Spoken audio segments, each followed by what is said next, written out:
Hello guys, আজকে 3 দিন ধরে আমাদের এরকম বৃষ্টি পড়তেছে। বৃষ্টির কারণে আমরা কাজে খুব সমস্যা হচ্ছে, কাজে যাওয়া যাচ্ছে না। বৃষ্টির কারণে কাজে যাওয়া যাচ্ছে না। এই যে দেখেন লোকজন কিভাবে বসে আছে, কাজ করা পারতেছে না বৃষ্টির কারণে।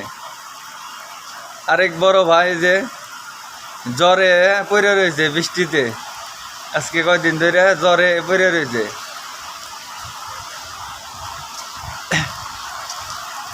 বৃষ্টির কারণে কাজ করা যাচ্ছে না।